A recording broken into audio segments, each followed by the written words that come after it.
일생 동안 당신이 반드시 읽어야 할 100권의 책 일당백.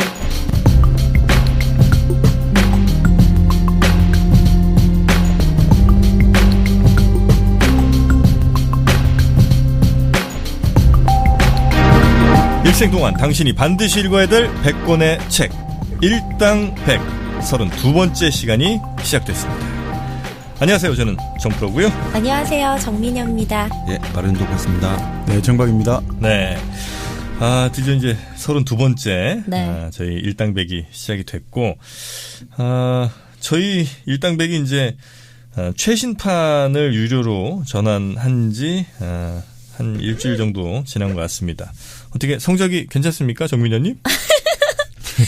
저는 아직 목말라요. 아직 목말라요. 네네. 그래 보통 이제 한 일주일쯤 되면 네. 좋아요 개수가 한 400개 가까이 이렇게 나와야 정상인데 아직 조금 못 미치는 걸로 봐서는. 근데 이게 또 점점 여기서 더 떨어지는 거 아니에요? 시간 지날수록?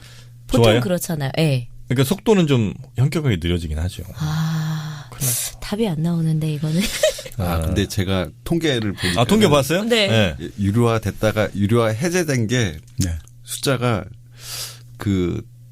어떤 에피소드는 이제 5개짜리였다가 다운로드가 5개였다가 유료화 해지된 순간 2,000개로 늘더라고요. 그래요? 유료화에 대한 부담이 있긴 있으신가 봐요. 여러분 정말 이런 분들이었어요. 실망입니다. 아닙니다. 하여튼 많은 분들이 또 이렇게 네. 들어주신다는 거에 저는 또 기쁨을 느끼고 있잖아요. 네, 맞아요. 자, 오늘 32번째 시간 시작하기 전에 또 저희에게 없는 살림에 또 보태주신 분들이 계십니다. 이 네. 고마운 분들 또 잠깐 좀 읊어드려야죠. 네. 저희 북토크 했던 그때 방송을 일부 후원해주신 분들. 역사 권력인가. 네. 정박님의 역사 권력인가. 네, 그 방송 후원해주신 분들인데요. 총 15분이. 아이고, 많으시다. 네, 후원을 해주셨습니다. 정아프리님, JS0403님, 부산하늘1님, 배드2340님, 레드앤91님, 지극정성님, 살다가 어쩌다님, 푸른하늘73님, 탱이맘님, 순풍만범님. 저 이분 아이디 집에서 연습했잖아요. 순풍만범? 네. 무슨 뜻이지? 애를 순풍순풍, 만범이를 순풍순풍. 우리가 돛담배가 네. 바람을 가득 맞아가 돛이 팽팽하게 부풀어지잖아요. 네. 만범, 돛이 그득 차가지고 바람이 그러죠. 그러면 일사천리로 나아가겠죠, 바다를. 그래서 아주 모든 일이 순조롭게 잘 진행되는 거예요. 순풍만범이다. 순풍만범이란 사자성어가 있군요. 네. 되게 뭔가 지식인의 느낌이 확 오는데요. 그 범선할 때 그럼 네, 범자, 네, 그 네. 범자군요. 네, 돛이죠. 돛담배. 난 애를 순풍 낳았다는 뜻이죠. 범선이 돛담배죠. 네. 네, 어쨌든. 그렇죠. 순풍순풍 잘 가라. 뭐 이런 거죠. 자, 그리고요. 네, 빨강머리 마눌님, 그리고 삐딱이야 93님, GOLGITGN님, 그리고 BBC 라디오 2님, 살다가 어쩌다님까지. 네. 총 항상 매번 해주시는 분들이 많이 해주시네요. 네. 15분. 우리 일당백을 또 책임져 주시는 분들입니다. 네. 이분들 없으면 안 돼요. 댓글도 이분들이 다 달아주시고. 네. 거의 그렇잖아요.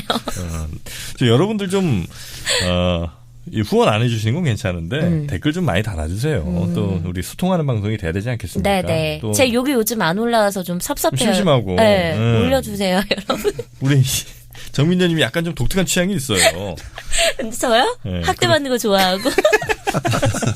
치욕 굉장히 좋아하는데. 능욕당하는 거 좋아하고.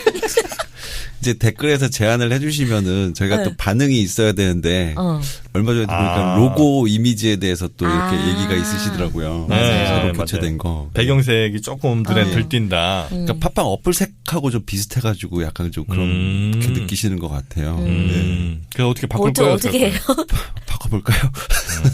자, 그럼 저희가 샘플을 몇 개, 레퍼런스를 몇 개 올리겠습니다. 그럼 뭐 한 3개 정도 올려서 어떤 게 마음에 드시는지 좀 투표 같은 거 해도 괜찮겠다. 예. 자, 우리 소통하는 방송이죠. 일당백. 이제 32번째 본격적으로 한번 들어가 보겠습니다. 자, 32번째 책은 어떤 책입니까? 어떤 책이죠? 뭐야? 정박님. 우리 한민족 네. 역사상 최고의 고전 중에 하나다. 이런 평가를 받고 있죠. 네. 그리고 아주 무궁무진한 상상력의 보고다. 그리고 향후 우리 문화 콘텐츠의 정말 무진장 하나의 자원과 또 같다. 이런 말을 듣고 있죠. 바로 이련 스님의 삼국유사. 삼국사기가 있고. 삼국사기, 삼국유사. 네. 네. 그 이제 삼국유사가 조금 짝퉁 아닙니까?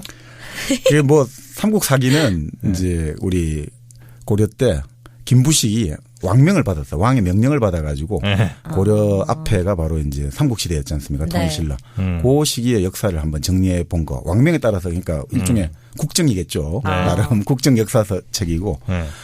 삼국유사 같은 경우는 유사 역사서. 예, 아니죠. 유사가 뜻이 여기 뭐냐면 우리 유산이라고 하잖아요. 부모님이 돌아가시고 물려준 재산. 그러니까 유산은 뭐냐면 물려준 남은 이야기. 네네네. 그러니까 좀 뒷이야기들. 그렇죠. 삼국사회가 다루지 못한 좀 그런 이야기들을. 사자가 일사자라고. 네, 일사자입니다. 그렇다고. 네. 역사할 때 사자가 아니고 유사할 때는 그냥 우리 남은 이야기들, 남은 일들 뭐 이런 것들 뜻이거든요. 여기에서 삼국은 고구려 백제 신라는 맞죠? 네, 네. 그 삼국 시대에 있었던 남은 이야기들을 적어놓은 책이 삼국유사. 네, 그러니까 아무래도 스님이 편찬자잖아요. 그러니까 아무래도 좀 불교적인 색채가 짙은 설화들도 많고 정사가 다루기 힘든. 그러니까 이련 스님이 아예 이 삼국유사 책 서문에 왜 이런 책을 쓰느냐. 네. 그게 사실은 정치적인 어떤 왕이라든지 여러 가지 위인들이 태어날 때 좀 기괴한 일들이 많잖아요. 뭐 갑자기 뭐 아래에서 깨어나고 막 그렇죠. 이런 아래에서.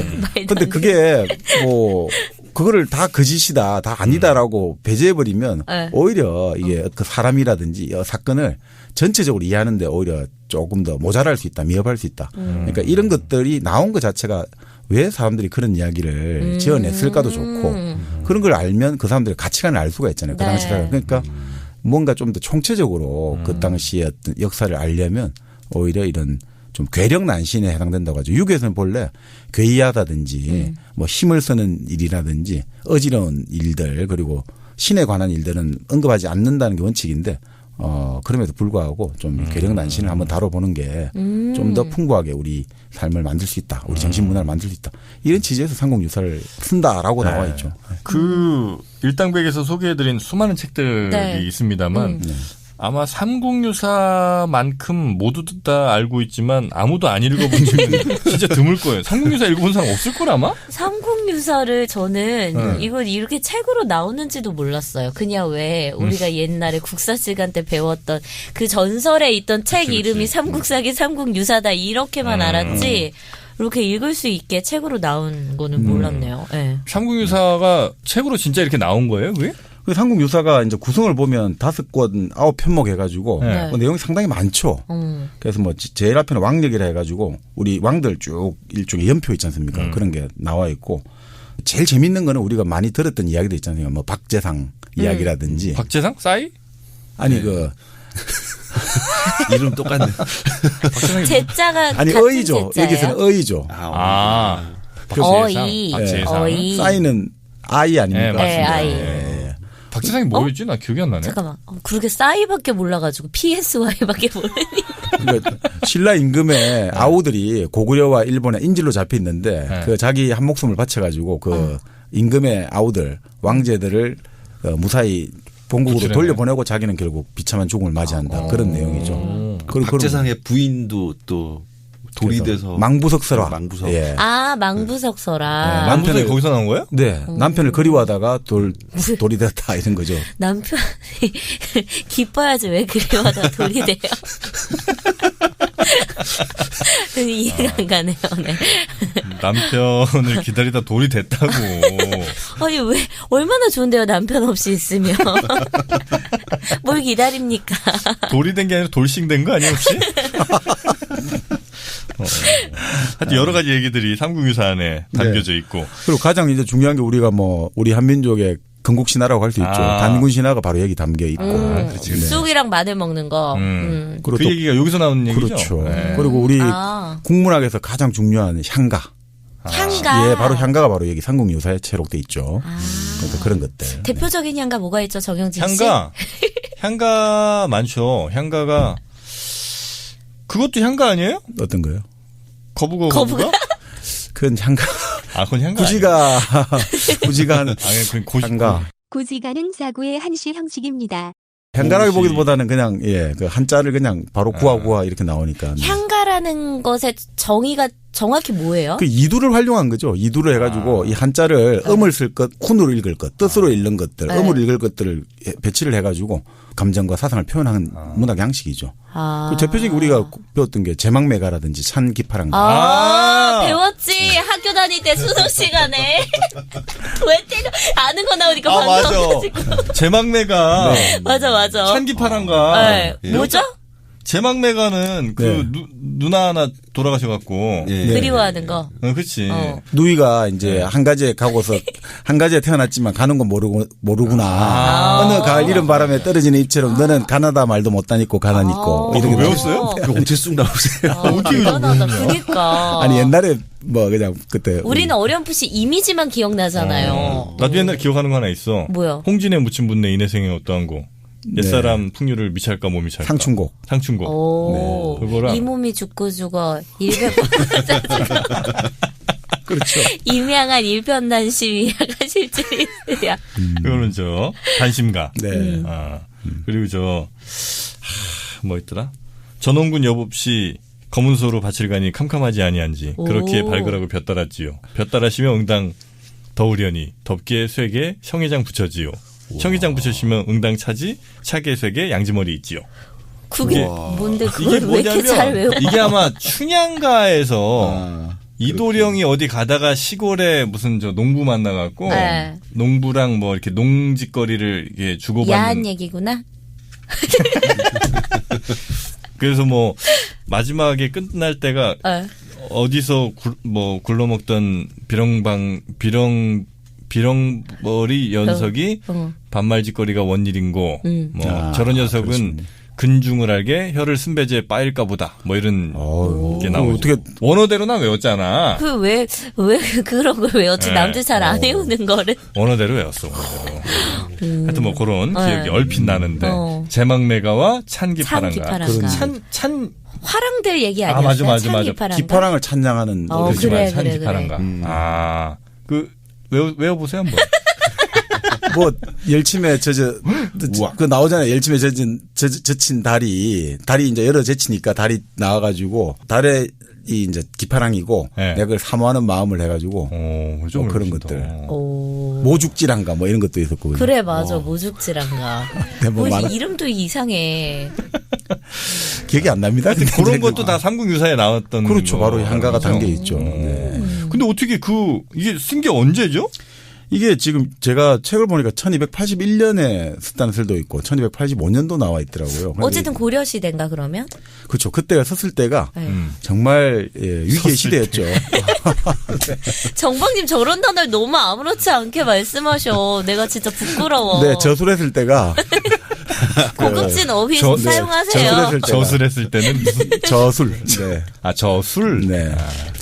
그때가 바로 이제 참 힘든 시절이었죠. 위기의 시대였죠. 1280년대? 1280년대가 그 당시 한 30년, 40년간 몽골이 계속해서 침입을 해오고 또 1170년부터 무인 정권이 시작돼가지고 한 100년간 계속 왔고 그러면서 이제 참 백성들의 수탈을 많이 당하고 무인 정권 또 그런 뭔가 민족이라는 무신 정권 아니에요? 무신이나 무인 무인 정권. 죄송해요. 뭐 최씨. 무인 정권은 사람 없는 정권인 줄 알아. 무인 자동차처럼. 아무도 없는데 웬 정권이야. 무인 정리함 이런 것처럼.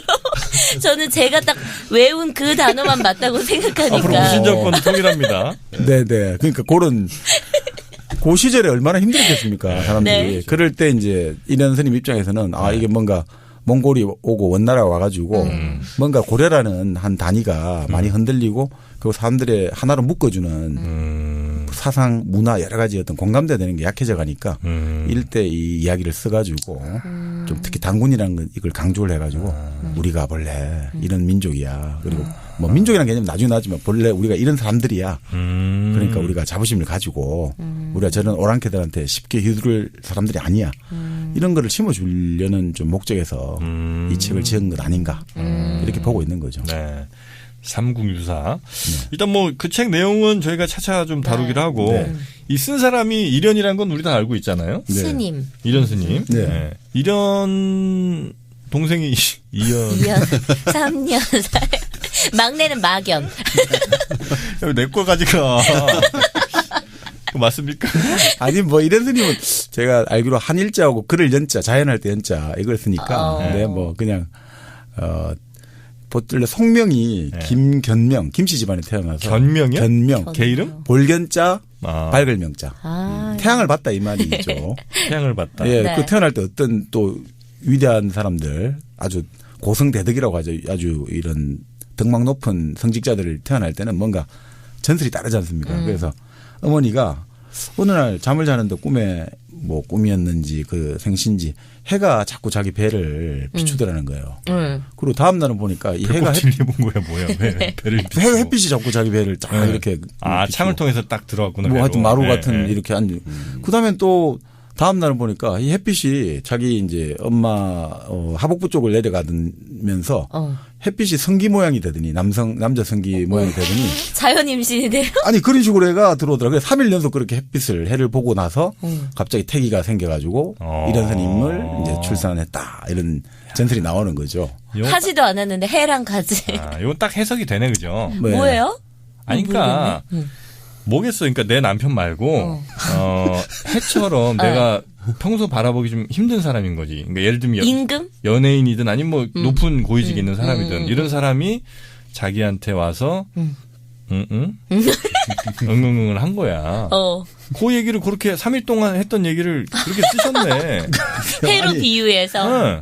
이거 너무나 이거 1차원적 해석 아닙니까? 이 정도면 충분히? 뭐 해석은 그죠. 우리가 자유고 다양한 해석이 나올수록인데 괜히 해가 왜 성기 모양이 됐겠어. 다 될 이유가 있으니까 된 거지. 하복부 쪽을 비쳤다는 거 보니까 뭐. 그러니까 견명은 맞죠, 그죠? 그러니까 해를 봤다는 뜻이겠죠. 햇빛을 봤다, 견명 이렇게 지었는데. 그렇지, 그렇지. 그 지금 태어난 동네가 지금의 당시 경주 장산군이라고 불렀대요. 지금의 경산, 대구 옆에 경산시라고 하죠. 그 지금 간방에 가 있는 분 지역구죠. 그 초이노믹스 했던 분 지역구죠. 최경환. 네. 아, 그래요? 그러니까. 근데 거기가 네. 인물이 3대 당시 신라의 3대 천재를 배출했다고 하거든요. 누구예요? 신라에서도 또 그 경산에서 3명이었던 일종의 천재를 배출했는데 당시 고려의 이련 스님 말고 신라에서 바로 원효 스님하고 또 원효 스님이 여섯공주와에서 낳은 설총. 아, 설총? 총. 네, 이런 이 바로 고향이 다 여기다. 그래요? 바로 이제 이련 스님의 고향. 경주 장산군 경산이라고 이제 지금 부르는 그쪽이다. 이렇게 나오죠. 네. 경주 장산, 경주, 지금 이제 경산 지역에 네. 세 분의 아주 큰 스님들이 나오신 거네. 네, 그렇죠. 설총, 원효, 그다음에 이련까지. 네, 네. 설총도 스님이에요? 설총? 그 양반도 스님 좀 아르바이트 했을걸? 하긴 했을 거예요. 왜냐하면 설총 이름부터가 네. 그냥 우리가 보통 뭐 아, 그렇지. 사람 이름을 그렇게 짓진 않으니까. 설총. 자, 그래서 이련은 아버지가 기록이 정확히 없죠. 아니요, 기록은 나와 있습니다. 아버지 기록이 김씨 있어요? 집안, 지금 여기 제가 함자까지는 안 가지고 왔는데, 네. 뭐 있죠. 기록은 다 나옵니다. 네. 양반이에요? 그때는 양반 개념은 이제 우리가 흔히 말하는 조선시대 조선부터니까. 개념이고요. 네. 그 당시는 뭐 지방 호족이냐, 지방의 나름 이제 일반 우리가 말하는 평민이냐 이 개념인데,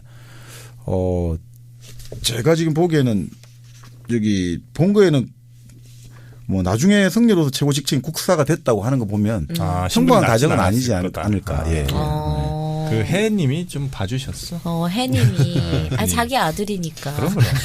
딱 봐도 뭐 날 닮았는데 뭐 어떡할 거야.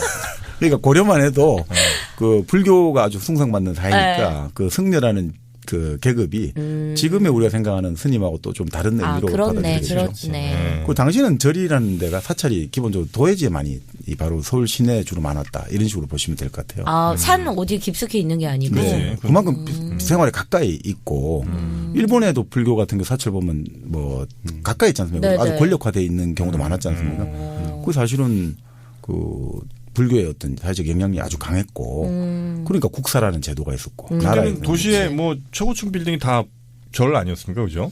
지금 그렇게 볼 수도 있죠. 지금 뭐 롯데월드 뭐 이런 그렇지. 것처럼 가장 넓고. 그리고 절에서 이제 탑돌이를 하면서 청춘 남녀들이 눈이 마주쳐서 탑돌이 요즘 지금 클럽이 될 수도 있죠. 탑을 돌면서 서로 대충 인데 눈치를 보고 돌다가 막 돌아버리니까 그냥. 그러니까 그 절에 방이 많은 이유가 괜히 괜히 방이 많겠어 거기가? 다 이유가 있다고. 아니 근데 전 궁금한 게 그러면은 원래는 스님은 하면 안 되잖아요. 애를 낳아서도 안 되고. 그렇죠. 인연을 만들면 안 되니까. 이때는 그럼 됐어요? 아니죠. 그 우리 같은 경우는 네. 대처의 전통이 처음부터 있었던 건 아닌 것 같아요. 그러니까 일제시대, 일제강점기 때 주로 이제 대처가 많이 있었다고 지금 우리는 알고 있는데. 대처가 뭐예요? 이제 철을 거느릴 수 있는. 부인을 거느릴 수 있는. 오빠의 워너비. 이제 흔히 말하는 우리가 이제 청정비구라고 할 때 비구성은 이제 그 수련에 접정해가지고 독신으로 사는 예, 비구와 비구니 하고 대처성은 그죠. 네. 이선희 씨 아버지가 대처성이셨던 걸로 알고 있어요. 오, 그래? 아, 그래요. 뭐 역시 2인자. 근데 지금 기준에서 보기엔 좀 힘들 것 같아요. 왜냐하면 우리가 이제 아주 고성으로 일컬는 원효 대사 같은 경우도 결국은 예, 요속공주하고 합해서 애를 낳았지 않습니까? 그러니까 그걸 보면 물론 여러 가지 해석이 따르지만 어쨌든 이걸 일률적으로 뭐 스님은 무조건 결혼한다 안 한다 이렇게 보기엔 좀 그럼 그 제2에게가 절을 의미하는 건가? 정교풍의 노래였어? 쥐 아니야 쥐? 그 당시에는 대통령 이름이었다는 설도 있었고. 그건 뭐 그 사람만 알겠지.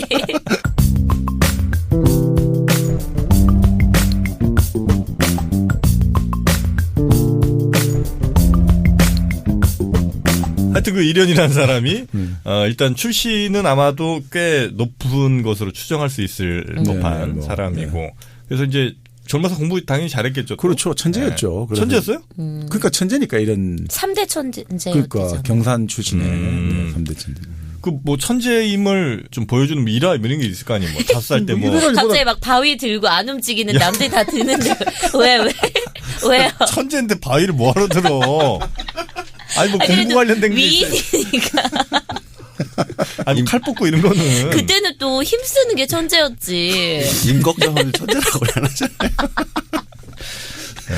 아니 결국 이제 왕의 그 일종의 스승이랄까요. 나라의 어떤 큰 스님이 역할을 하니까 일단 뭐 학식이라든지 여러 가지 지혜가 출중했던 거라는 거는 뭐 우리가 짐작할 수 있었겠고요. 그리고 그중 가장 큰 일은 결국은 바로 이 삼국유사를 바로 지었다는 것. 그리고 가장 중요한 단군신화를 여기에 삽입했다는 것. 삼국사기에는 단군신화가 안 나오거든요. 그 삼국사기의 시작이 신라의 건국부터 시작을 해요. 그게 역사의 시작인데 삼국유사는 확 올라가는 거죠.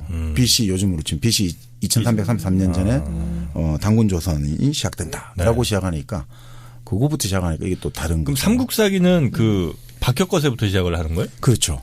그 삼국사기는 기본적으로 김부식이 신라계 귀족의 후손이기도 하지만 신라 정통론을 고수하는 거죠. 신라가 민족의 정통이다. 그럼 그 알 얘기는 삼국사기에 나오는 거야 아니면 삼국유사에? 그러니까 삼국사기는 우리가 김부식은 유학자지 않습니까? 합리적인 사람이잖아요. 유학 그 원칙은 괴력난신을 쓰면 안 된다는 거거든요. 아, 알 얘기는 안 나오는군요, 거기는. 네, 거기서 상당히 비판적으로 만약에 해도 이런 것들을 그러니까 뭐 김부식 같은 경우는 우리가 그 유명한 이제 묘청의 서경천도 묘청의 난이라고 배우잖아요. 그때 김부식이 이제 묘청을 난을 진압했다.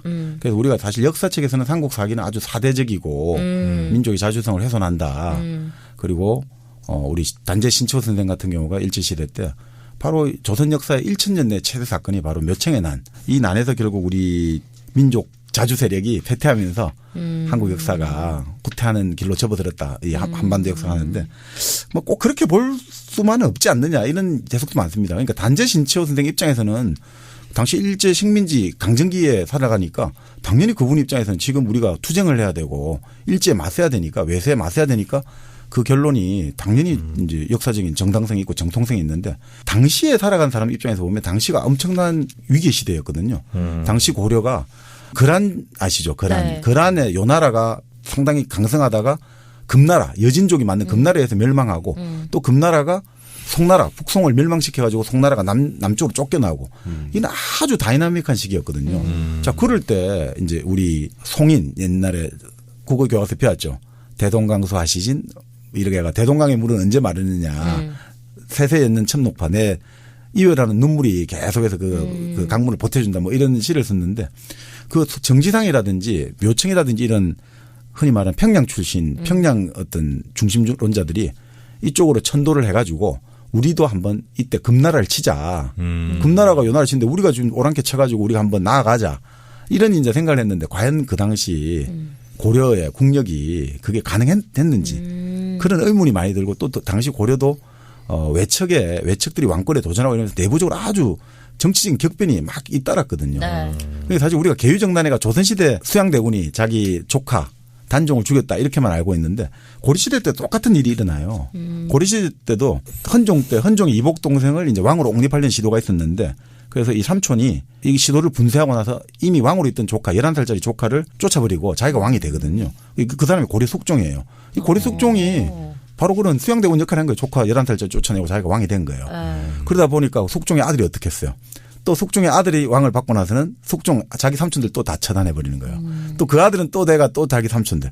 그런 계속해서 그런 어떤 피바람이 계속 일고 있는 권력이 아주 불안정한 시기였고 그 과정에서 이제 갑자기 이제 잘못된 정보가 유포됐거든요. 금나라가 송나라에 졌다. 자, 이 기회에 우리가 한번 금나라를 제껴가지고 해보자.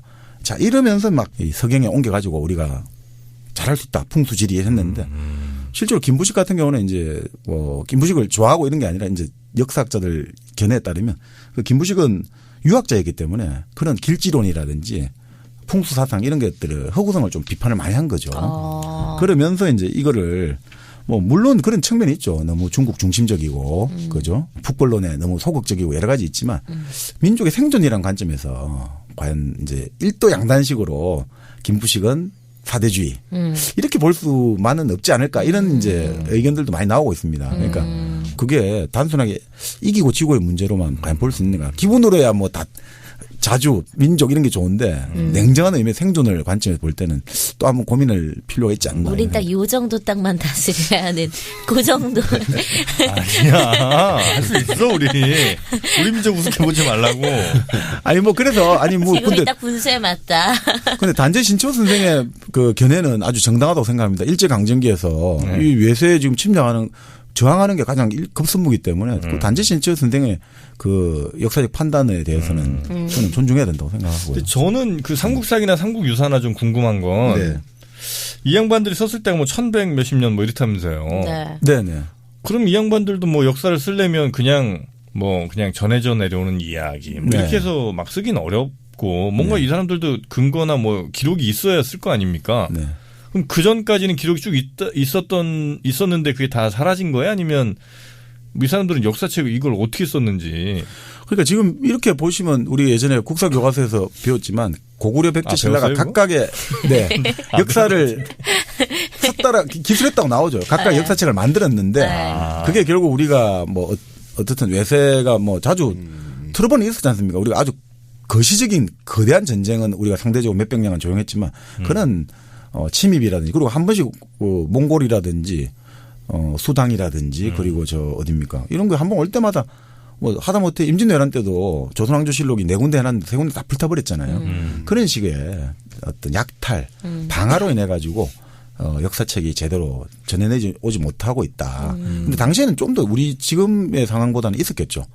사실은 그러니까 안타까운 지점이 있는 거죠. 우리가 당시 고대 역사에서 우리가 문화를 준 거잖아요. 일본 쪽에 어떻든. 근데 그 일본에서는 이미 서기 720년 우리보다 400년 앞서 일본 서기라든지 고사기라고 일본 역사책이 지금도 일본 최초의 역사책. 그렇죠. 근데 우리는 400년이 지나서 1145년에 삼국사기가 처음 나오거든요. 너무 차이가 나는 거죠. 400년이나 뒤집고 있으니까. 그러니까 좀 그런 게 안타까운 지점은 분명히 있죠. 근데 우리께 좀 더 질이 좋아요. 그래요? 뭐 이렇게 볼 수는 있죠. 그러니까 김부식의 삼국사기를 어떤 사람들은 좀 사대적이라고 보지만 근데 꼭 사대적으로 볼 수 없는 게 우리가 예전에 사마천 사기를 배웠지 않습니까? 사마천 사기에서 여러 가지 역사를 서술하는 방식이 사마천이 기전체라고 했지 않습니까? 본기와 열전 뭐 이런 걸 했는데 본기라는 것은 이제 한마디로 천자, 왕, 황제의 어떤 이야기고 세가라는 것은 제후의 이야기인데 바로 김부식이 삼국사기에서 신라 본기 이렇게 시작을 하거든요. 신라도 우리가 시시하게 중국의 제후국이 아니고 독자적인 우리가 거의 나름의 왕국 그리고 황제국이다 이런 자주성을 보여줘요. 근데 그 위에 오히려 조선시대 때 고려사 이런 책을 보면 고려세가 이런 식으로 보거든요. 고려는 하나의 독립적인 고려 봉기가 아니라 고려는 제후국이다. 왕 다음에 제후들의 이야기다. 그런 식으로 오히려 좀 더 그거 하죠. 그러니까 한국 사기의 어떤 구성을 보면 오히려 백제 신라 본기 딱 이렇게 나오거든요. 그러니까 뭐 그런 점에서 보면 자주성이 과연 꼭 없다라고 볼 수는 없는 거죠. 네. 왜 자꾸 킥킥거려서. 의자가 뭐가 좀 나랑 안 맞아 지금. 오빠 바꿔줄까요 의자? 아니.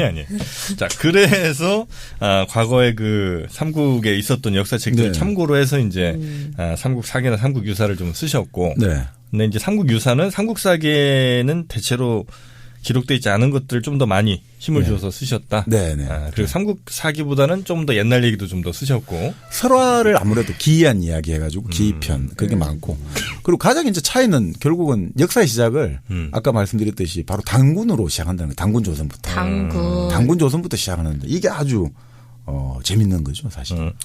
저는 어렸을 때 되게 궁금했던 게 우리나라 사람들이 왜 이렇게 단군에 집착을 하나. 네네. 그런 생각 좀 했었거든요. 막 네. 어렸을 때 보면은 전래동화책 같은 거에도 단군 이야기는 꼭 들어가고 막 이러니까 네.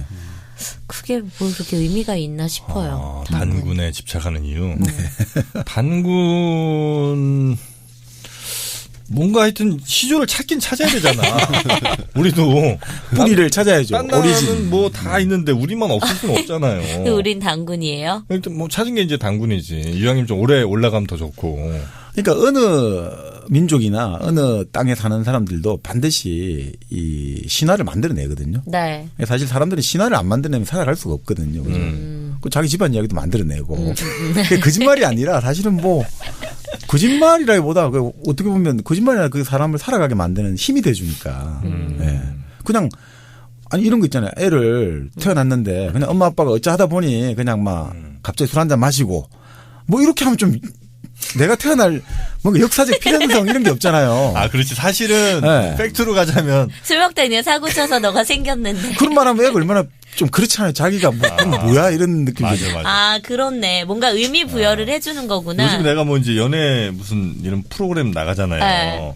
거기 가면 이제 연예인들 얘기를 하는데 그냥 너무 천편일률적으로 이런 스토리예요. 뭐 약간씩 세부적으로 다르긴 한데 크게 모아보면 원래 부유한 집안에서 태어났어. 네, 가정이 그런데 갑자기 어려워지죠. 한 어렸을 때 한 초등학교 때쯤에 아빠가 뭐 사업하다 망해. IMF. 네, 뭐 IMF도 있기 때문에 뭐든 크게 망해. 그래서 네. 아주 힘들게 중고등학교 시절을 보내. 네. 그 어려운 과정은 말로 못해. 눈물 없이 못 듣고. 그러다가 우연히 뭐 친구가 됐든 뭐 지나가던 길거리 캐스팅이 됐든 네. 내가 너무 예뻤던 거야. 네. 특별함을 거기다 부여하는 나는 거지. 연예인이 하고 싶은 생각이 없었어. 그런데 우연히 따라갔던 뭐 오디션장이나 솔직히 오디션장 친구 따라갔는데 너가 되고 그런 친구는 거잖아요. 안 되고. 맞아. 그러고 나서 이제 저 연예인이 됐는데 뭐 이렇게 연기를 해보니까 너무 또 나랑 잘 맞아. 네, 그래서 연기 맛을 알아가는. 하여튼 이런 스토리들이 너무 뻔해요. 지겨워 죽겠어 아주. 그런 건 있지. 다 만들어내. 그렇게 신화도 만들어진다는 거죠. 그러니까 개인도 그렇지만 민족도 마찬가지지 않습니까? 그러니까 가장 대표적인 경우가 유대민족이잖아요. 네. 그 유대민족은 선민의식, 선민신화가 있잖아요. 하나님이 우리를 선택했다. 선택하든. 그런 우스갯소리가 있더라고요. 그 유태인들이 그런 모자를 쓰고 다니잖아요. 네. 유태인들 특유의 그 이름이 뭐더라? 빵모자 같은 거 아니에요? 네, 뭔가 맞아요. 쓰고 다니잖아요. 네. 그거 왜 쓰고 다니냐니까 그 하나님이 위에서 보고 세계를 이제 구해줄 사람, 안 구해줄 사람 정할 때 모자 쓴 사람은 우리 유태민족이라고 구해준다. 뭐 그런 우스갯소리가 있는데 그러니까 그런 뭔가 선택받았다는 게 있기 때문에 이 사람들이 뭐 거의 이제 바빌론 유수부터 시작해서 막 민족 자체가 결국 디아스포라부터 시작해서 막 이집트에도 노예가 됐다가 저 바빌론에 노예가 됐다가 천지사방으로 다 끌려다니지 않습니까? 그래도 그걸 버틸 수 있는 힘이 그 신화가 있기 때문에 우리는 그런 민족이다. 특별한 네. 민족이다. 그러니까 신이 그렇죠. 사실은 하나님이랑 술 한잔 드시고 생겨난 민족인 수도 있는 건데 별게 없을 수도 있는데. 그러니까 이게 사람은 결국 뭐 우스갯소리 하지 않습니까? 뭐 어떻든 똑같을 바에야 내가 뭔가 좀 선택을 받았다고 의식적으로 자기 자신을 그렇게 만드는 사람일수록 성공률이 높아진다잖아요. 우리가 자기 그 셀프 풀필링 이펙트라고 하지 않습니까? 자기 그 예언의 자기 셀프 풀필링 프라페시. 영어는 안 하시면 안 될까요, 정방님? 그러니까 자기 셀프 풀필링 풀필 프로페시. 예. 풀필. 풀이 어떻게 되죠? FULFILING. 풀필링. 네. 그러니까 자기 충족적 예언, 자기 실현적이 하잖아요. 된다 하면 된다. 이거죠. 하면 된다 하듯이. 그러니까 그런 게 있는 사람이 성공한 게 높죠. 그러기 위해서는 스스로 뭔가를 자꾸 이렇게 좀 위대하게 좀 만들어내야 되고. 그렇죠. 어쨌든 우리의 시조는 하늘에서 좀 와야 되고. 네. 네. 우리도 그렇게 만들어낸 거고. 그러니까 어떻게 보면 지금 바로 이 단군 신화가 제일 먼저 나온 게 이련의 삼국 유사가 네. 그 당시가 몽골 원나라의 침략으로 국토가 너무 피폐하고 힘들었을 시기다. 그리고 뭔가 지금 이 땅에 살아가는 이 강토에 살아가는 사람들의 뭔가 고유한 뭔가 이런 것에 대한 자각들이 그게 과연 민족 지금 우리가 말하는 근대적 의미에서 내셔널 이런 개념하고 좀 다르지 않나 싶은데요.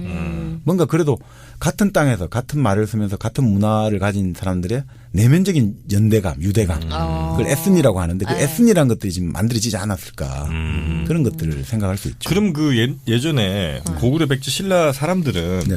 적어도 자기네들이 나라는 현재 다른 나라지만 같은 민족. 뭐 그런 민족 비슷한 개념 같은 사람들이다 이런 개념은 좀 있었네. 그러니까 중국과는 다른 느낌이 어떤 이런 게 그러니까 에스니라고 할 수 있는 거는 만들어졌을 수도 있다는 거죠. 그러니까 어떤 외부의 힘이 들어오고 외세가 들어왔을 때 저 외세와 우리가 다르다라고 할 때 우리 그러니까 항상 민족이든 뭐 이런 개념들은 뭔가 타자가 될 필요로 해요. 낯선 게 있어야지 우리께 만들어지거든요.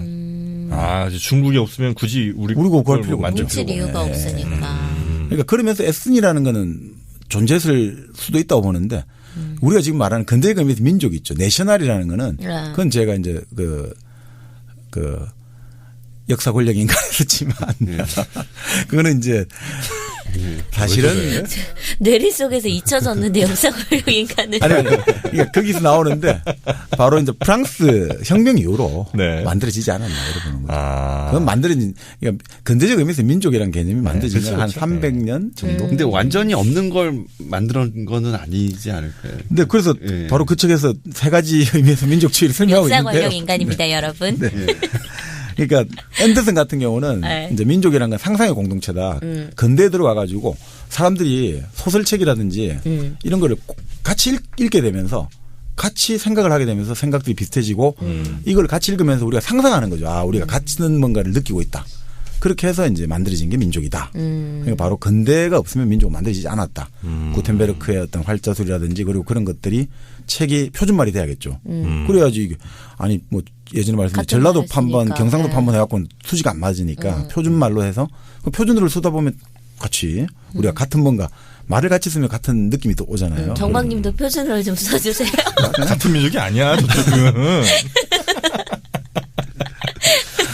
근데 이제 갤러 같은 사람은 근데 민족이 처음부터 있는 게 아니라 민족주의가 있고 나서 민족이 있었다. 그러니까 민족주의라는 게 먼저 필요하다. 정치하는 사람들이 뭔가를 하나 만들어야겠다. 지금 1년 스님을 예를 들면 이렇게 지금 사람들이 막 마음이 흩어져 있고 지금 다 갈기갈기 찢어 있는데 이럴 때 단군 신화가 우리가 같은 단군의 자손이고 우리가 홍익 인간의 역사적 사명을 띠고 이 땅에 태어났다. 이러면 사람들이 좀 뭔가 우리가 같은 뭐가 있지 않을까? 네. 그래서 사실은 뭔가 이념을 먼저 내세우고 나서 실제 민족이라는 게 발명됐다고 보는 거죠 사실은. 그렇다 하더라도 그러면 민족 앞에 막 사람들이 목숨을 끊고 이러잖아요. 예전에 막 일본이 우리를 무시한다 이러면 갑자기 대사관 앞에 가서 막 단지도 하고 이러잖아요. 막 혈서 쓰고 그리고 목숨 끊는 사람도 있잖아요. 이게 과연 그것만 갖고 되겠냐? 그건 뭔가 있지 않느냐? 앤서니 스미스는 그 에스니라는 게 있다. 그 뭔가 같은 땅에서 같은 말을 쓰면서 같은 문화를 가지며 뭔가 내면적인 역사적 유대감을 갖고 있는 거. 그게 이제 만들어내면서 그게 있어야지 민족이 만들어질 수 있다. 뭐 이런 식으로. 그러니까 사실은 민족은 현대 민족주의 이제 서양의 기준이라고 하지만 원초주의적 민족과는 그렇게 생각 안 해요. 우리 생각은 피가 제일 중요해 하는 데는 지금 이런 방식은 전부 다 서양 거다라고 별로 안 좋아하지만 때때로 학술적 의미에서 민족주의는 최근에 발명된 거다. 이렇게 보는 거죠. 네. 그러면 이 사람은 그냥 자기가 자발적으로 이걸 쓴 거예요? 누구? 이련은. 네, 이련은 스스로 쓴 거죠. 뭐 나라를 그냥 위하는 그런 마음으로 국민을 뭐 위한 마음으로. 그때 노모를 이제 그 이런 스님도 그 당시 나이가 꽤 되셨는데 연세가 되셨는데 네. 당시 노모가 계셨다고 해요. 그래서 어머니를 79살 때 어머니를 모시기 위해서 뭐 79살 때요? 이게 저도 이게 정확한 잘 이거 기록- 설화 같은데. 기록에는 그렇게 나오더라고요. 네. 79에 엄마 뭐 그런 모시면서 뭐 네. 이런 걸 썼다? 썼다 이렇게 나오죠. 어머니가 최소 95은 되셨겠네. 아무리 첫아들이라고 해도. 그럼 뭐 근데 예전에 저기 우리 임꺽정을 쓴 벽초 홍명희 같은 경우는 네. 그 아들을 큰 아들을 14살인가 15살에 낳았거든요. 그 나중에 아들하고 서로 맞담배하고 같이 뭐 이렇게 아 했다고 그래요. 하더라고요. 가능은 하죠. 그 시대에는 네. 또 워낙 뭐 일찍. 20세기 초반에 네. 그렇게도 아들도 아주 유명한 북한에서 언어학자가 됐지만 아버지하고 아들이 뭐 같이 맞담배하면서 아주 친하게 지냈다고 형제처럼. 우리 YS 김영삼 대통령도 아버지가 16인가 17에 나왔잖아요. 그래서 네. 그래요? 네. 오. 그렇습니다. 그러니까 뭐 사실 예전에 상투 틀고 웬만큼 이제 2차 성종이 오면 애를 놓을 수 있잖아요. 그죠? 그렇죠. 하여튼 거기에 있는 단군 신화가 우리는 이제 다 알고 있죠. 네. 그래서 이제 맨 처음에 맨 위에가 환인인가? 환인, 환웅. 그렇죠. 또 누구 있죠? 환인, 환웅. 그다음에가 단군 아니에요? 단군이죠. 맞습니다. 단군. 네. 환인은 그러니까 이른바 뭐 하느님 같은 사람이고. 환웅. 천재죠. 하늘에 우리 지금 정말 옥황상제 제우스 뭐 네. 최고 신인 거죠. 그래서 이제 뭐 구름의 신인가 바람의 신하고 같이 뭐 풍사, 우사, 운사 해가지고 그런 신화를 주는 거죠. 그래도 어렴풋이 알고는 있네요. 정프로는. 네. 민족성이 굉장히 전 오빠 결여돼. 제가 개인주의 성향 아니에요. 민족성이 굉장히 결여됐다고 내가 나도 모르게 진심을, 고치돼 있는 본심을. 사람이에요. 충만해. 풀필해. 풀필. 민족성 풀필. 네, 하여튼 그래서 네. 내려와서 곰하고 호랑이가 인간이 되고 싶다 찾아오니까 네. 쑥과 마늘을 줘가지고 동굴에서 햇빛을 보지 말고 이걸 먹고 그래, 나면 100일인가 먹는구나. 된다 했는데 호랑이 참지 못하고 결국은 네. 나왔고 곰은 네. 참고 참아서. 견디니 결국 인간이 되어서 웅녀가 되었다. 아, 그래서 그게 환웅이야? 그렇죠. 그래서 환웅하고 환웅이 인간의 몸을 취해서 네. 웅녀와 혼인을 관계를 맺어서 낳은 아들이 단군이고 이 단군이 이 단군 조선의 시조가 되었다. 우리 민족 한민족의 시조다. 이렇게 보는 거죠. 환인의 아들이 환웅이죠. 네. 아니 그러니까 환웅이랑 환웅이랑 곰이랑 한 거야. 환웅이 그래서 신이- 단군이 태어난 거지. 그러니까 그 제우스도 그렇게 하잖아요. 제우스도 네. 그 그리스 로마 신화 보면 네. 그래 물의 신하고 물의 요정인가 카리스톤가 그렇게 해가지고 네. 애를 놓게 되거든요. 근데 이제 제우스의 부인이 질투심에 여자를 카리스토를 곰으로 만들어 놓는데 이 아들이 자라가지고 뭣도 모르고 사냥하러 나서 자기 엄마를 쏘아 죽이려니까 네. 안 되겠다 해서 결국 둘 다 곰으로 만들어갖고 하늘의 별자리로 그래서 큰 곰 작은 곰 그런 거 나오지 않습니까? 그러니까 사실 곰 이런 설화가 곰과 인간이 만났다 이런 식의 그게 동생을 막론하고 있는 거죠. 왜 곰을 그렇게 좋아할까? 그러게? 곰? 그 토템으로 힘이 보는 세서 거죠. 그런가? 곰이 가장 힘이 센 동물이죠. 우리가 어느 정도 여기 육지 동물 중에는 예, 위도가 높은 지역에서는 하긴 거기 고위도 코끼리나 지역에서는 뭐 이런 게 없으니까. 코끼리 없고 호랑이는 또 숲입니까? 좀 또 다르죠. 그러니까 우리가 인간이 일반적으로 할 때 곰과 호랑이 이런 거니까 곰이 좀 더 많았다고 보면 인간이 마주칠 수 있는 가장 강력한 약간 고위도에서는 네. 호랑이와 곰. 몽골 같은 경우는 유목민족이 가장 숭상하는 토템은 늑대잖아요. 그래요? 그 초원지대에서 늑대. 자기네들이 많이 볼 수 있는 네. 것 중에 힘이 센 게 늑대니까. 우리는 이제 곰. 곰이고 뭐 예를 들어 중국의 한민족 같은 경우는 자기들이 만든 상상의 동물 용이라고 보잖아요. 근데 용이라는 건 사실은 여러 토템이 섞인 거죠. 뭐 낙타 머리에 뭐 뱀의 목에 뭐 이런 식으로 짬뽕을 한 거죠. 토끼 눈에. 그러니까 요거는 여러 민족들이 여러 좀 종족 부족들이 많으니까. 토템들이 거기는. 모여가지고 만든 거 아닌가 이렇게 본다는 그러니까 우리 거죠. 저 예전에 고등학교 때 배울 때도 네. 그 당구신을 그렇게 해석을 했거든요. 네. 그러니까 뭐 무슨 곰을 숭상하는 민족과 네. 호랑이를 숭상하는 민족 중에 곰 부족이라고 해야 되겠지 그때. 네. 곰 부족이 이제 뭐 승리를 했든가 뭐 혜택을 받았든가 해서 네. 더 나은 문명에서 온 사람이 거기랑 합쳐갖고 이제 뭐 새로운 뭐 나라 같은 걸 하나 만들었다. 요게 이제 우리가 네. 알고 있는 그 단군 신화의 사실판, 실사판 뭐 이렇게 이해하는데. 네. 그러니까 뭐 지금 사실 웅녀 같은 경우도 웅이 이제 고뭉자고 그 설화두고 나오고 또 마찬가지 당군 왕금이라고 하지 않습니까? 우리가 당군 왕금이라고 하잖아요. 네. 그때 보통 우리가 그렇게 배웠지 않습니까? 당군은 흔히 말하는 제사장, 무당이고 그다음에 왕금은 정치적인 뭐 직위 이름 같은. 네, 뭐 그런 거다 이랬는데 그 사실은 뭐 당군은 단골. 우리 지금도 무당을 단골이라고 부르거든요. 단골. 그래요? 단골이요? 네. 무슨 뜻이에요? 그게 무당이란 뜻이에요. 그리고 몽고 말은 그 단골을 탱글이라고 부르는데 탱글? 탱글이.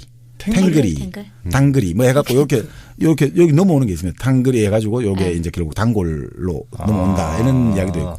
그러니까 이거는 시베리아 일대 어떤 종족들 부족들이 공통된 샤머니즘 사상 그 용어가 여기 나오는 거죠. 단군, 단골, 단이란 말에 네, 당 뭐 여러 가지. 예.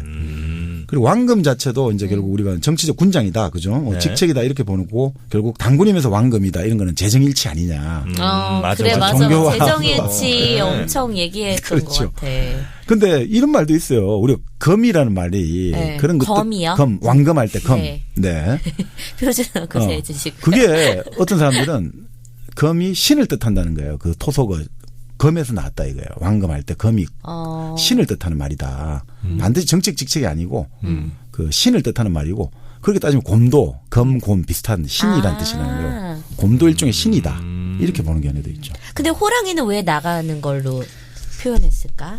그러니까 이제 그 지점에서 이렇게 아까 말씀대로 네. 곰 토템과 호랑이 토템이 붙었는데 네. 그러니까 환웅이라는 거는 하늘을 숭상하는 뭔가 새로운 하늘에서 내려왔다는 건 저 먼 데서 왔다는 거죠. 딴 데서 왔다는 거고 네. 곰과 호랑이는 그 지역에 살고 있었는데 네. 결국 곰은 자기들하고 같이 이제 자기들이 지배를 한다든지 아니면 같이 자기들이 받아들였고 네. 호랑이는 쫓아냈다. 이렇게 해석할 수도 있죠. 싸움을 해서 쫓아냈든 아니면 뭐 서로 별거를 했든 이렇게 해석하기도 하죠. 하여튼 호랑이가 성격은 썩 좋진 않아요. 호랑이들이. 근데 저는 어렸을 때 그거를 읽으면서 느꼈던 게 되게 이게 곰이라는 게 인내하고 참는 거잖아요. 네네. 그런 걸 되게 강요받는 듯한 느낌이 들었어. 뭔가를 할 때 막 참아야 되고 계속. 코르셋을 벗어 던져 빨리. 곰의 코르셋을 벗어. 여기서 코르셋이 왜 나와? 요즘에 유행이야 그게. 토닥토닥 여시야 넌 잘못한 거 없어. 그 코르셋 벗어 던지렴. 있어 그게 요즘에 유행어예요. 그래요? 어쨌든 그러니까 너무 그런 참는 거를 막 강요하는 듯한 느낌? 그래서 뭐 거기서 나온 게 우리 민족성을 인내와 끈기다 이런 그게 이야기가 마음에 안 생각나는데. 들어요. 왜 참아야 돼? 그렇죠. 그러니까 근데 또 남편 참는 거 좋아하잖아. 남편 참아야 되고. 상충하는 거죠. 인내와 끈기라고 하면서 또 어떤 사람들은 우리 민족 냄비다. 그만큼 성격이 급하고 빨리빨리. 그러네 진짜. 거기 또 인내와 끈기 했다가 이건 뭐 서로 그냥 제가 보면 재밌는 민족이야. 다 포괄할 수 있다고 봅니다. 제가. 그러니까 지배자 논리 아닐까요? 그 끈기 그때. 길러라 막 이런 거는. 뭐 살기 힘들어도 데모하지 말고 참아라. 참아라. 참으면 이제 결국 복이 온다 이건데 참으면 과연 복이 올까 이건 아무도 장담할 수 없는 거죠. 네. 뭐 그런 기도 합니다. 네.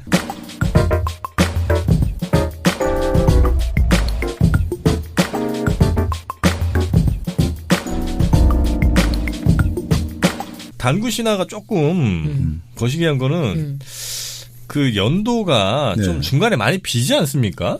그래서 사실 뭐 네, BC 2333년 네. 거기서 이제 그나마 기록이 가능한 뭐 기자조선 네. 요때는 한참 떨어지는 거죠. 그래서 지금 이제 나오는 얘기가 네. 그 현재 고고학적인 연구 성과로는 네. 한반도에서 BC 1000년, BC 10세기 이후로 올라가기는 좀 이게 쉽지 않다. 고조선의 흔적을 아무리 좀 높게 추정을 해준 비정을 한다 해도 BC 1000년 정도. BC 1000년 정도. 그럼 지금부터 한 3000년 정도. 고조선이 그나마 그래도 우리가 상당한 이제 하나의 문명권을 형성했는데 네. 현재는 그렇게 보는 물론 아니라고 보는 견해도 많지만요. 그 현재 고고학적인 성과로는 좀 그렇게 좀 보기는 어렵지 않느냐라는 이야기도 많고요. 또 거기까지만 가면 되지 뭐 얼마나 올라가려고 그래. 근데 또 더 더 이상 깊은 뿌리를 찾아서. 더 이상 넘어갈 때 만약 발견도 지금은 우리가 국가라는 이야기를 하고 하지만 그 국가 문명 단계 이전에 어떤 뭐 사람들이 살았을 거 아닙니까? 근데 그때 예를 들어 한 7,000년, 8,000년 전에 10,000년 전에 살았던 걸 갖고 이게 우리 민족이 아니라 이거에 좀 어폐가 있지 않나. 이게 과연 유용한 논쟁인가 국정 네, 논쟁을 지금의 네. 기준으로 가지고 그러니까 맞아요. 그런 문제도 좀 있지 않나. 그래서 사실 단군 신화도 이게 처음부터 삼국에서 나오니까 사람들이 다 믿고 야 이제부터 우리 단군 할아버지를 모시자. 네. 그런 게 아니거든요. 이게 단군 신화가 여러 단계를 거치거든요. 단군 신화가요? 예, 사람들에게 받아들여지는 삼국 유사부터 썼다면서요. 썼는데 네. 그 사람들이 받아들여지는 것들이 있잖아요. 그래서 사실은 단군 신화다 하는 말 자체를 싫어하는 사람도 많아요. 네. 단군은 역사적 사실인데 왜 신화라는 말을 쓰냐고. 네, 그런 분도 많죠. 그 신화의 느낌이지 그 말이 안 되지. 근데 막 아주 승을 내는 사람도 많고 그게 바로 식민주의 사관에 젖어서 그렇다 이런 분 이렇게 꾸짖는 사람들도 많죠. 환빠. 네, 근데 사실 제가 또 근데 어디 찾아보니까 단군 신화라는 말을 일본인은 쓰질 않았고 일본인들은 단군 전설이라는 말을 썼다는 거예요. 전설. 네. 뭐 그거나. 그렇긴 한데 이제 좀 이제 엄밀하게 말하자면 단군 신화가 일제 식민주의 사관이다 말하면서 일본인이 안 쓴 단군 신화 말을 쓴다는 거는 또 좀 이게 좀 말이 좀 앞뒤가 안 맞지 않나 뭐 이렇게 문제 제기하는 분들도 계시죠. 굳이 뭐 그리스 신화가 실제로 있었던 거다 이렇게 주장은 안 할 거 아니 그리스 사람들도. 네. 그러니까 굳이 뭐 그냥 그런가 보다 하고서 그래. 그러니까 그 안에 있는 뭐 의미를 잘 찾아야지. 그게 뭐 실제로 뭐 2333년에 있었다 뭐 그렇게 주장하기는 조금. 쑥이랑 마늘은 왜 먹는 거지? 쑥이랑 마늘은 굳이 왜 쑥이랑 마늘일까? 그때 그게 많았나? 몸에 좋지 않을까요? 이 땅에 일단 많았어요. 마늘과 쑥은. 네. 그죠? 뭐 황교익 쌤 말에 의하면은 네. 그 당시 마늘이 없었다고. 아 마늘도 없었대? 네, 마늘 대신 아마 달래라는 설을 또 제기를 그것도 하시더라고. 들은 것 같다. 네. 달래였을 거다. 뭐 근데 제가 느낌은 이런 느낌이 듭니다. 쑥은 뭐 다들 좋지만 네. 특히나 여성들 부인과 질환에도 아주 좋고 쑥짐. 또 마늘 같은 경우 남자 정력에? 예, 아주 또 이게 알았을까 그때 사람들도? 네. 남성 여성 이런 그 경험적으로 알았을 수는 있겠네요. 그죠? 네, 그럴 수도 있지 않나. 이제 사후적으로 우리가 한번 쑥과 마늘이 풀이하자면 정당화를 네. 억지로 끼워 맞추자면. 네. 근데 사실 그렇게 단군이 이제 이야기가 삼국 유사에도 나왔지만 이제 이승유라는 사람이 비슷한 시기에 6년 지나서 뭐 재앙운기라는 책을 내면서도 그 사람도 강조를 하는 거예요. 단군이다. 그러니까 뭔가 사람들이 뭘 강조를 해야겠다 이런 생각이 들었겠죠. 그랬는데 고려 때는 그렇게 이제 단군을 강조를 했단 말이죠. 나름 그래도. 고려 때는 조선 때는 유교의 나라잖아요. 그렇죠. 네. 그러다 보니까 우리도 항상 소중화 의식이 있잖아요. 우리도 작은 중국이다. 그러니까 조선이 기자조선, 위만조선 이렇게 나오거든요. 기자조선은 뭐냐면 기자라는 사람은 중국 은나라 왕족이에요. 우리 주지용님의 했던 은나라 주왕이죠. 그 사람의 그 포악무도한 걸 견디지 못해서 결국 이제 주나라가 생기고 나서 이 기자에게 벼슬을 줘서 뭐 조선 왕을 줬다. 그래서 그 이후로 우리 조선은 기자의 후손들이야. 이런 식으로 해서 이제 기자 조선을 아주 강조한 거예요. 우리 단군 조선보다는 기자 조선 이런 걸 강조하고 위만 조선. 소중하니까. 네네. 그런 느낌 아닐까. 위만 같은 경우도 당시 중국의 진나라 진시황이 들어서고 한나라 이런 아주 격변기에 중국의 제일 큰 북쪽 지방에 있던 연나라가 진시황의 마지막 멸망하면서 많은 변화가 일어나지 않습니까? 피난민들이 발생하고 그때 이제 피난 왔던 고조선을 피난 와가지고 이 사람이 결국 고조선의 왕권을 차지했다. 그래서 위만조선을 만들었다. 이렇게 보거든요. 그러니까 그런 것들 중국하고 뭔가 관계 있는 것들을 조선시대 때는 강조를 하는 거예요. 우리도 중국하고 뭔가 관련이 있다. 단군 얘기가 쏙 들어갔구나. 네네. 아니 그때 혹시 그러면 삼국유사에는 네. 고조선이라고 썼어요? 아니면 그냥 조선이라고 썼어요? 조선이라고 쓰지 않았을까요? 지금 찾아본 책은 보통 이제 뭐 단군 조선 하듯이 그렇게 많이 나오는 이제 위만 조선 하듯이 이렇게 나오는 걸로 돼 있는데 네. 제가 원문은 보지를 못해가지고 2차 자료를 봐가지고 삼국유사에서는 위만조선과 비교하기 위해 단군 조선을 고조선이라고 칭하고 있습니다. 왜냐하면 이게 보면 그러니까 우리가 알고 있는 나라 이름이 약간 틀린 경우도 많아요. 계속 바뀌어온 거예요. 그러니까 뭐 그때 당시 그 나라를 부르던 이름과 지금 우리가 아는 이름과 좀 다른 경우들도 좀 있는 것 같더라고요. 뭐 그래서 그런 이야기도 하죠. 삼국 사기는 삼국 사기가 아니라 원제가 삼국사다 이렇게 도발적인 주장을 하는 분도 있는데 연구자들을 보면 그게 아니고 여러 가지 책에서 고려사나 이런 거 언급을 할 때 김부식이 삼국의 역사를 지어서 바쳤다. 삼국사를 지어서 바쳤다. 이거를 가지고 삼국사라는 것은 하나의 어떤 고유명사가 아니라 일반적인 명사. 우리가 삼국의 이야기, 삼국지 하듯이 일반 명사지 이게 고유 명사가 아니다. 삼국 사기라는 게 사실은 그렇게 봐야 된다. 뭐 이런 그러니까 계속 그런 것들은 충돌하고 있죠. 그리고 이제 조선 때는 별로 이렇게 뭐 저 단군 신화에 대한 얘기가 조금 줄어들고 그러다가 이제 19세기 네. 넘어오고 이제 일제가 침략을 하고 20세기 일제 강점기가 되면서 네. 우리가 독립운동을 해야 되잖아요. 네. 정통성을 가져야 되지 않습니까? 다시 단군 등장이에요. 그러니까 바로 나철의 대종교가 나오죠. 대종교는 아예 단군을 신으로 해서 종교화가 되는 거죠. 종교가 되는 거죠. 아 근데 궁금한 게 지금도 이 단군을 모시는 종교가 있어요? 대종교 같은 경우 있지 않습니까? 단군 모시는데 네. 그거를 전문적으로 모시는 데도 있고 가끔 보면 이게 개인적으로 모시는 뭐 자영업 하신 분들이 있어요. 아 그래요? 네, 그분들은 단군 모시더라고. 오. 그분들은 뭐 관우도 모시고 단군도 모시고. 지금 개천절 때 만이산에서 행사하지 않습니까? 네, 강화도 쪽 만이산 쪽. 네네. 거기서도 뭐 많이 하잖아요. 아, 그렇죠, 그렇죠. 뭐 사직당 같은 경우도 단군 영정을 모시지 않았습니까? 우리 사직공원, 서울의 사직공원도 그런가요? 그 안에 단군 사직단 그렇게 알고 있는데. 뭐 하여튼 좀 단군 모실 때 저는 좀 뭐랄까 좀 주변에 여러 가지 좀 사물들, 오브제들을 좀 활용을 했으면 좋겠어요. 어떻게? 그러니까 왜 뭐 예수님 뭐 이런 거 보면 뭐 지팡이에 뭐 면류관 같은 거 그런 쓰고 것도 있고 뭐 양들도 가끔 나오기도 하고 이러잖아. 단군 너무 좀 외로워 보여. 네, 그러니까 하다못해 옆에 뭐 오른쪽에 곰, 왼쪽에 호랑이 한다든지 아니면 쑥이랑 마늘이라도 들고 있든지. 쑥 면류관 뭐 이런 거 쓰고 너무 좀 이렇게 심플하니까 좀 뭔가 이 해석의 다양성 이런 게 나오기가 좀 쉽지가 않아. 네, 그래서 좀 점집 같은 데 보면은 단군 그거 모시는 사람들도 그러니까 있잖아. 보면 그냥 뒤에 이렇게 그 원형으로 아우라만 이렇게 딱 있지 뭔가 이렇게 좀 아기자기한 오브제가 없다. 없어요. 예, 그런 건 좀 만들었으면 좋겠어. 사실 근데 이 단군 이야기를 가지고 네. 흔히 말하는 제야사학자들 하시는 분들하고 워낙 이 문제 제기를 많이 하니까 왜 이거는 사실을 신화로 잘못 가르치느냐, 다 썩어 빠졌다 이렇게 말을 하니까 참 난감하기도 한데 이제 이분들은 그렇게 주장하거든요. 본래 중국의 대륙의 큰 문명이 이제 양쯔강이죠. 흔히 말하는 장강 문명이 있고 황하 문명이 있고. 근데 알고 보니 요하라고 우리 요동반도 있지 않습니까? 우리 바로 만주지방 생각하시면 되죠. 그 요하 문명이 있다.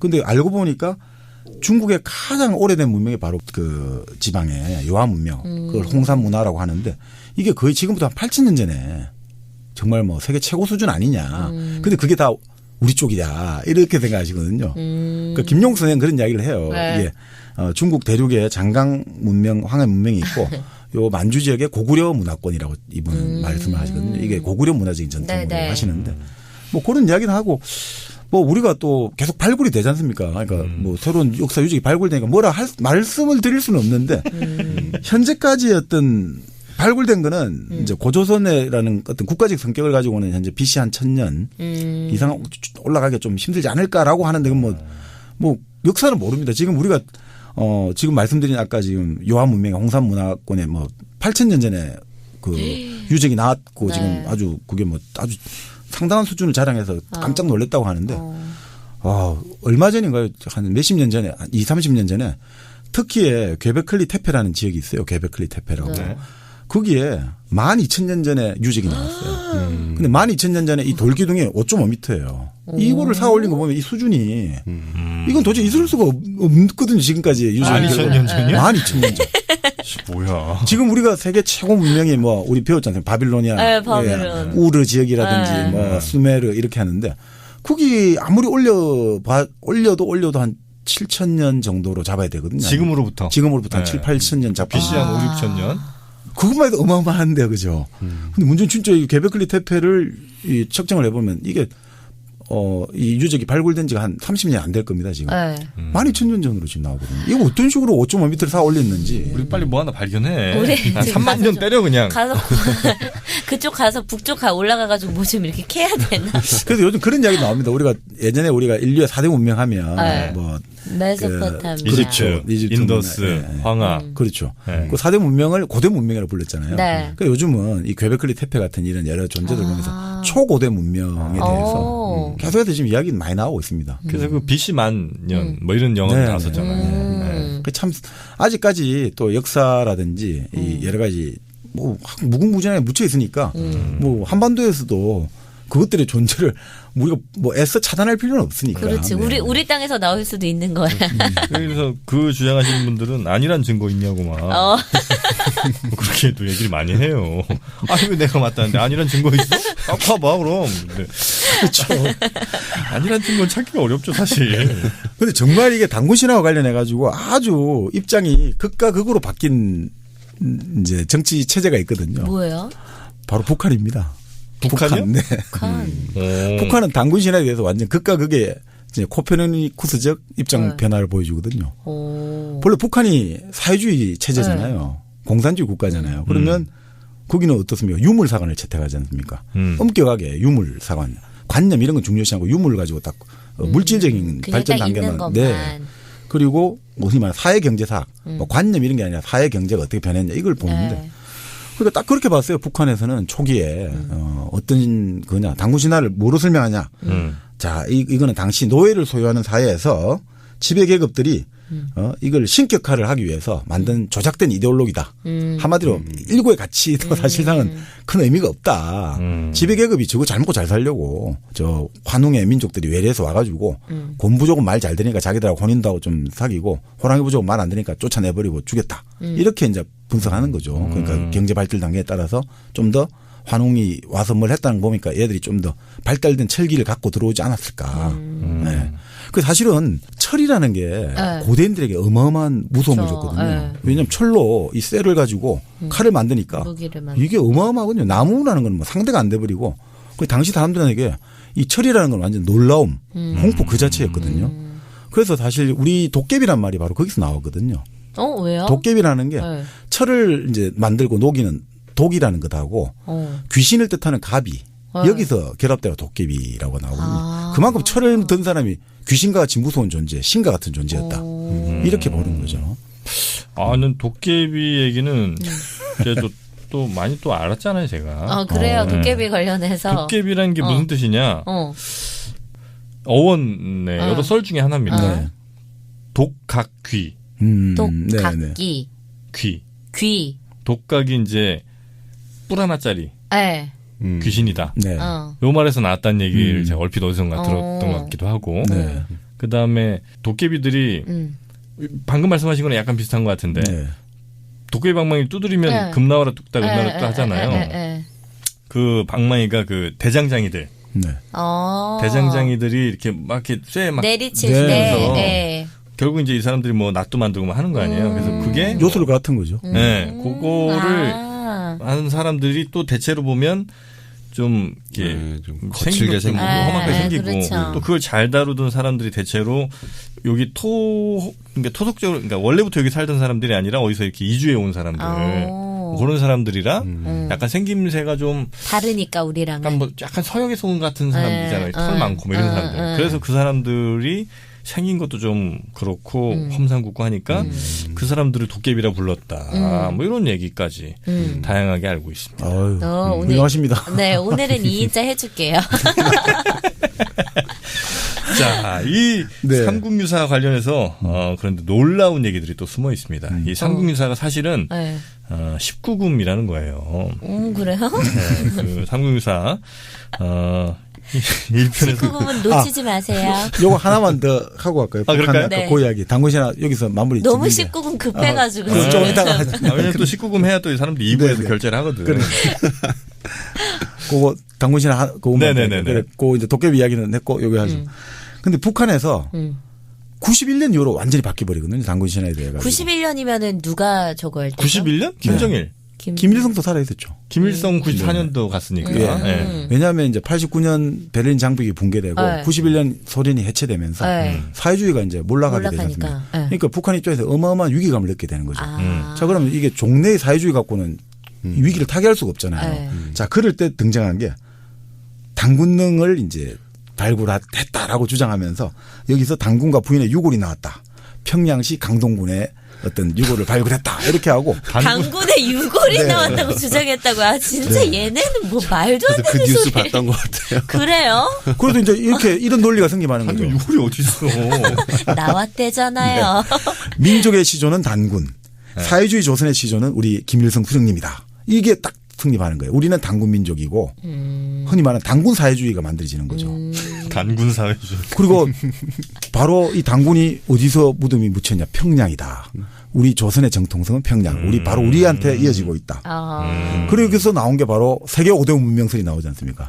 바로 대동강 문명이 나왔다. 나일 문명. 아 그게 거기서 네, 나온 네. 거구나. 아니 북한이 그걸 주장을 했어요? 네, 대동강 문명론. 세계 5대 문명의 하나다. 와, 귀여워 진짜. 아, 그 하나가 쭉 하다가 네, 세계 5대 갑자기 문명. 대동강. 대동강 문명. 네. 야 대동강 페이에일 요즘에 맥주는 유명하잖아요. 맥주는 괜찮던데. 아, 그래서 이제 갑자기 대대적으로 그 당군능을 홍보를 해요? 어마어마하게 그 확장하고 보수하고 엄청 잘해놨어요. 아주 웅장하게. 유골 그것도 그러면은 공개했어요 언론에? 뭐 그렇게 이제 이렇게 해갖고 이렇게 우리 그 유리 장막 네. 유리벽 치고 네. 이렇게 다 그런 거. 유골은 공개를 했는데 그게 플라스틱으로 돼 있어. 그러면서 이제 결국 뭐냐. 네. 예, 사실은 당군을 발굴하면서 이제 김일성, 김정일 이런 쫙 과거의 어떤 정통성을 선전하는 거죠. 그래서 결국은 여기에 따르면 이런 논리가 성립하는 거죠. 이거는 이제 창원대 도진성 교수가 말씀하시는데 결국 북한의 입장에서 뭐냐. 단군은 바로 북조선과 평양이라는 거죠. 그래서 단군에 하고 같이 살아야 되는 웅녀는 그러니까 환웅보다 이제 단군은 이제 자기들의 정통성이고 우리가 어머니를 모시든 뭐 어떻든 같이 살아야 되는 웅녀는 뭐냐. 네. 여자잖아요. 그러니까 이 여성이 뭘 생산해 내잖아요. 남한 가서 우리 경제력이 좋으니까 생산해 내니까 웅녀. 우리가 웅녀된 거예요. 웅녀가 되고. 그러면 쫓아내는 호랑이는 누구냐? 바로 미제국주의라는 거죠. 미제국주의라는 거죠. 나름 도식을 잘 만들었네요. 네, 그리고 그럼 마늘과 계속 퍼줘야 돼 엄마처럼. 마늘과 쑥은 뭐냐 이거죠. 그럼 마늘과 쑥은 뭐냐?